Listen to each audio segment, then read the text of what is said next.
Hi, it's Steve from PartSelect. Today we're going to show you how to change the control board on your dishwasher, and it's a really easy job. All we're going to need is a number 20 Torx screwdriver and a 1/4-inch nut driver. Let me show you how we do it. Now, to do this repair, since we will be working near some electrical circuits, we'll need to disconnect power to the dishwasher. So if it's a portable dishwasher, simply unplug it. If it's a built-in dishwasher, you'll need to locate the fuse panel or breaker panel and disconnect the power at that point. We'll next open the dishwasher door, and we're going to remove all of these screws that are around the perimeter of the inner door panel using our number 20 Torx driver.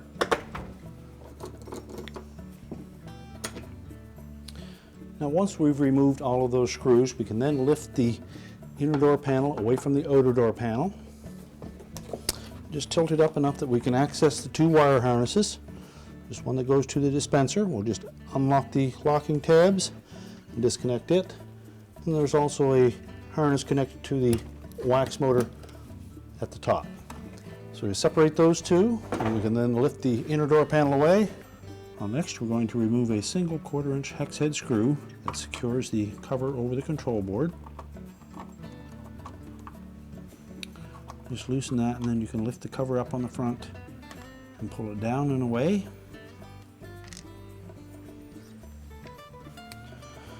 Now next, we're going to remove the touchpad membrane connector.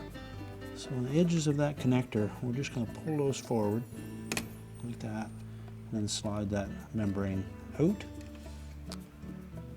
Next one, we'll release the locking tab and pull that away.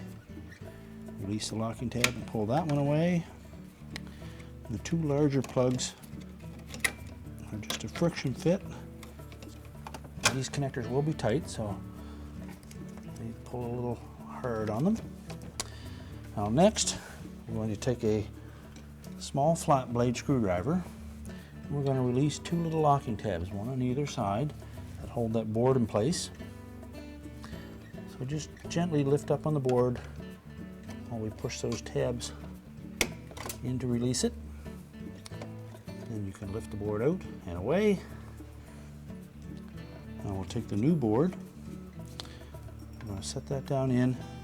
There are two little locating tabs at the back that will mate up with these two round holes. And it'll tuck in under a couple of tabs, and we can press it down into place so that the locking tabs on the side of that housing will hold it in position. We'll reconnect the wire harnesses.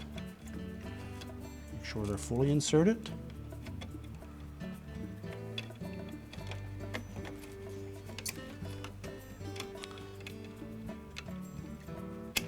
And if the locking tabs are engaged on these two, and again, we'll pull that membrane switch connector lock forward, slide the membrane all the way in, and then push the locking tab back into position. We can then put the cover back on.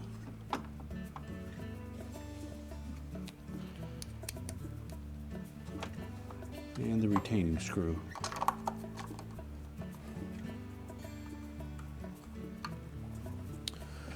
We're now ready to reattach the inner door panel. So just raise the outer door panel enough that the harnesses will reach. Reconnect the one to the dispenser and to the top for the wax motor on the dryer vent. And then we're going to lay that inner door panel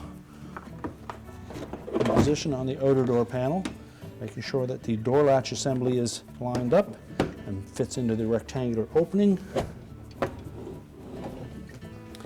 And then we'll replace the 11 screws around the perimeter. They're all number 20 Torx.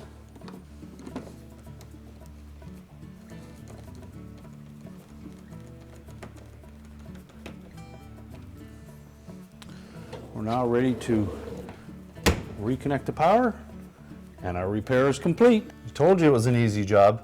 Thanks for watching, and good luck with your repair.